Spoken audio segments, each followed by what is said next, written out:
Have you ever heard about Normandy?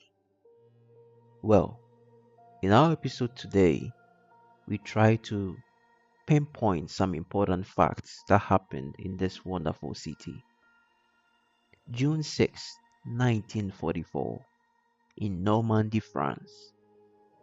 As dawn broke over the English Channel, more than 5,000 ships carried nearly 160,000 Allied soldiers toward the beaches of Normandy. Military historians would later call it the largest amphibious invasion in human history. Yet, if you had been standing on the Omaha beach that morning, you would have thought the invasion had failed. German machine guns swept the beaches, landing craft exploded before reaching shore. Thousands of young men never made it beyond the tide line. The first reports reaching commanders were discouraging. Some officers believed the invasion might collapse before noon, but history tells a different story. Welcome once again to Steady Insights as we rediscover where we left off. Are you ready? History tells us a different story when we look at 1944, June 6th, in Normandy, France. But before I continue, it is quite noteworthy for me to bring your mind back to an important discussion for our discourse in this episode. Imagine arriving in Corinth during Paul's day. It was one of the wealthiest cities in the Roman Empire. Merchants arrived daily from Asia, in fact, Africa, and even Europe. Its ports connected east and west. And as far as the biblical record is concerned, in 1 Corinthians 1 verse 17, so many paths were crossed, and how people's lives were impacted are recorded by Paul. For believers, the cross becomes a symbol of salvation. But it appears for people who lived in the first century, the cross represented only the shameful death of a criminal. Well, when you look at someone who saves, who dies on a cross, and then rises again, this is a bit foolish to some people. It's senseless, or many would also put it as weakness. But for those who have opened their hearts to the call of God, the cross is the power, the wisdom, the righteousness, sanctification, and redemption. In our discussion in this episode, I believe it is prudent to look at what really is the wisdom of God. And more importantly, what is it that people classify as the madness of the cross? How about the power of God and even the message of the cross? Then probably it will be of benefit to you for us to discover the foolishness and weakness of God. Does that sound a bit daunting? Well, it's going to get more interesting. 1 Corinthians 1:24. But to those whom God has called, both Jews and Greeks, Christ the power of God and the wisdom of God. It gets more interesting. You see, the ports of Corinthians had connected the east and the western part of the ancient Grecian Empire, even into the Roman Empire. Its marketplaces overflowed with philosophers, politicians, businessmen, athletes, and traveling speakers. In a nutshell, in Corinth, intelligence was currency. So there were things like public debates, which attracted crowds. Professional orators became celebrities, and people admired persuasive speech almost as much as truth itself. Well, Paul had just come from Athens, the intellectual capital of Greece, and there he had debated Epicurean and Stoic philosophers on Mars Hill. At least you can confirm this from Acts 17. As usual, some listened, some mocked, others postponed making a decision. But you see, in Athens, Paul had used human wisdom to try to convince the wise men. From then on, he decided to use only divine wisdom. At least, he had gotten to understand how God Himself had sent him to preach His message without words of human wisdom, so that the cross of Christ might not be emptied of its power. It is noteworthy to know that this was not an attack on education. Paul himself was highly educated, and as I hammer on this more pointedly, education in our current time is very significant. Nonetheless, it does not replace the wisdom of God.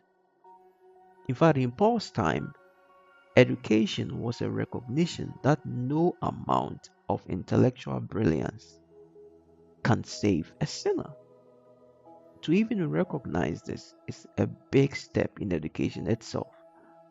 And the greatest minds can explain gravity, split the atom, map the genome, reach the moon, but none has ever discovered the formula that removes guilt.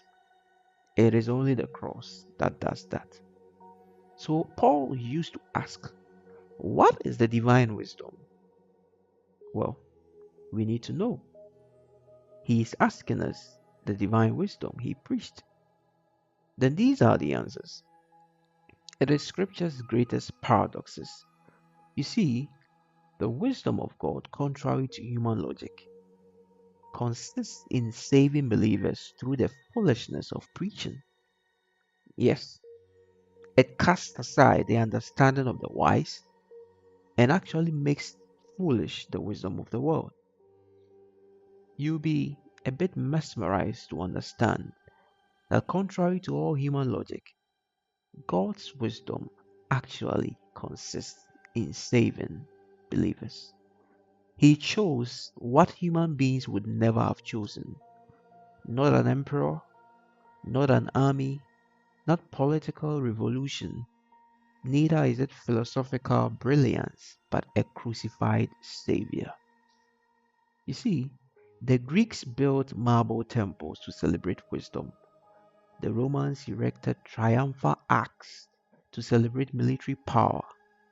But the wisdom of God erected a cross, a Roman instrument of execution. Now imagine telling first century society that the hope of the world hung upon the empire's most shameful execution device.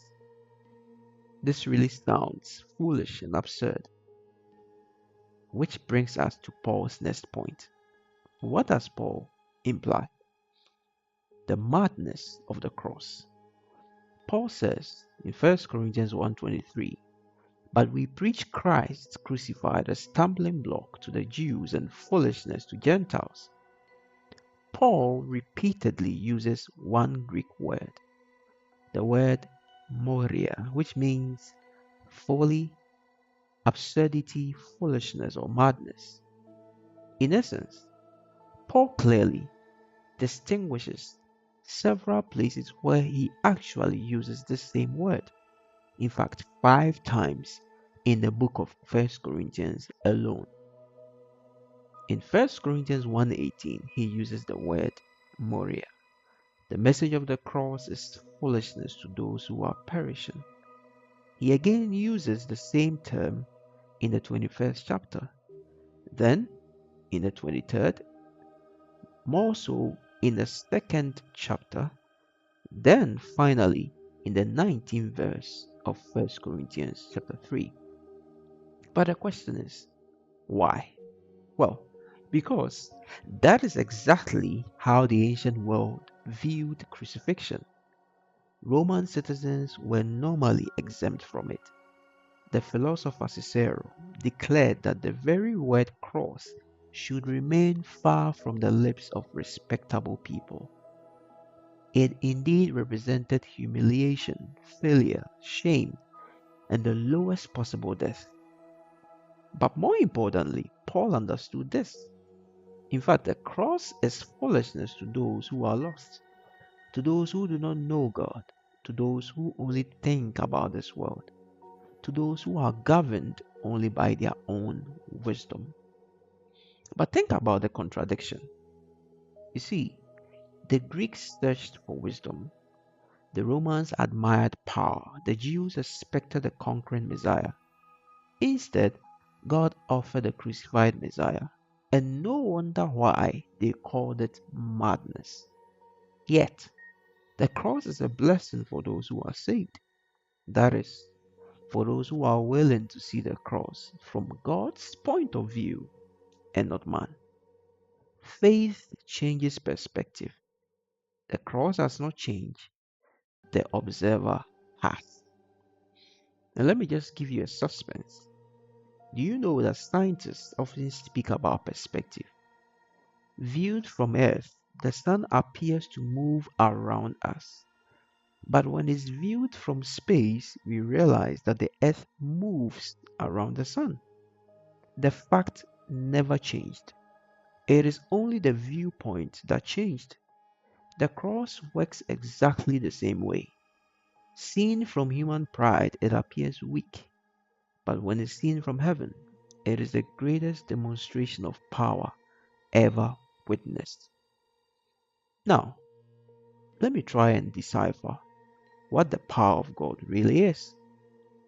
Well, Paul says the message of the cross is foolishness to those who are perishing, but to those who are saved, it is the power of God.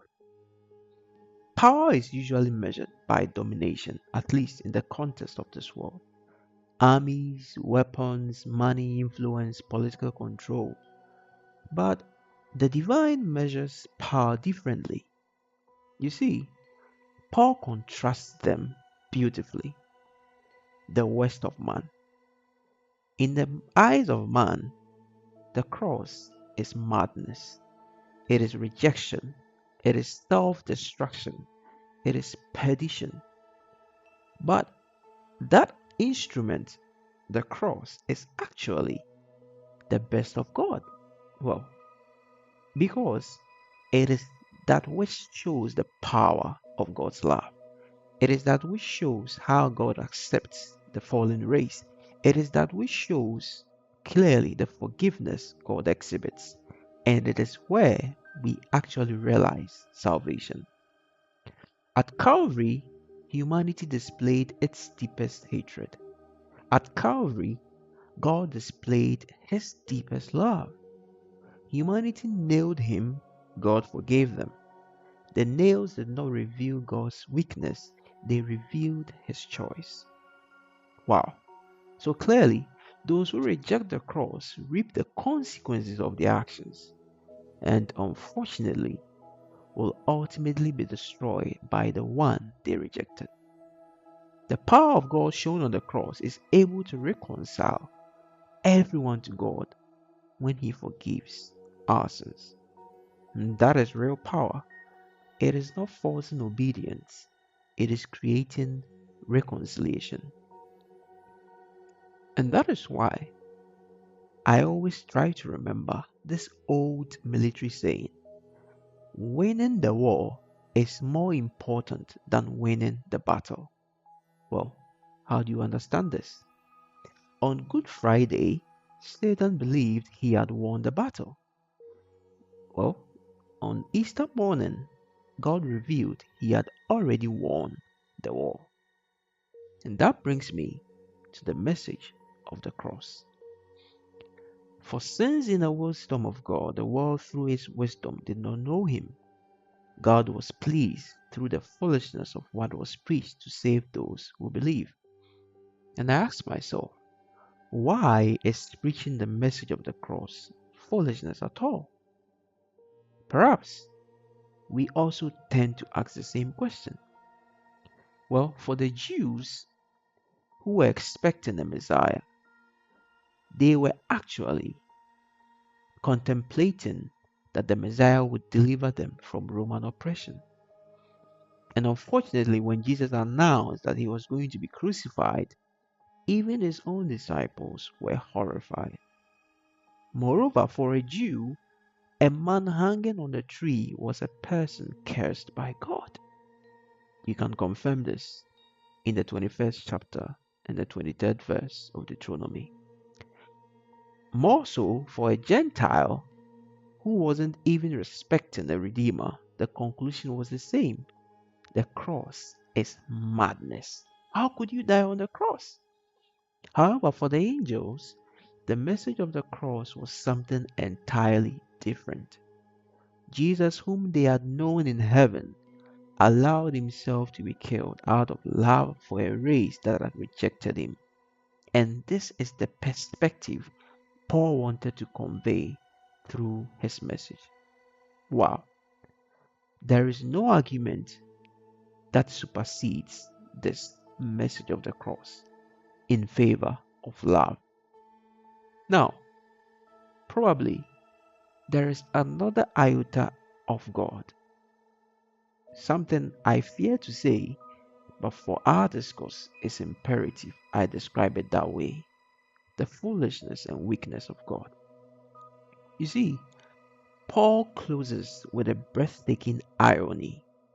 In 1 Corinthians 1:25, he says, "For the foolishness of God is wiser than human wisdom, and the weakness of God is stronger than human strength." Can I ask, is God in any way foolish or weak? Um, the answer is a bit obvious. Well, of course not. He isn't, since God has no imperfections. Now, Paul is simply making a figurative comparison. If God had any foolish thoughts, he would be wiser than the wisest thought of a person.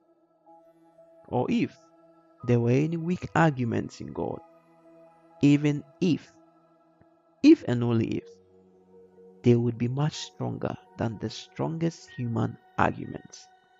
Now, let me make it more practical. Philosophy could diagnose humanity's problems. Politics could regulate society. Science could explain creation. Medicine could prolong life, but none could erase sin. It is only God who has been able to grant redemption. All the wisdom gathered from the wisest people is incapable of conceiving the plan of salvation for humanity. Wow, only God has been able to grant redemption. And note that only those who believe will actually reap the benefits of this wisdom, or foolishness, if you may want to put it that way, which, of course, even if it were so, is better than the wise counsels of man. Friends, the historian Will Durant once wrote that civilizations rise and fall because of ideas. The Roman Empire conquered nations through the sword. Alexander conquered through military genius. Napoleon through strategy. And modern superpowers through economics and technology. Yet none of them permanently changed the human heart. Then came a Jewish carpenter carrying a wooden cross. No army, no palace, no wealth, no political office. He appeared weak enough to be executed by the state. Yet you and I know 2,000 years and even more than this, Caesar's empire is gone. Alexander's empire is gone. Napoleon's empire is gone. But the cross still stands.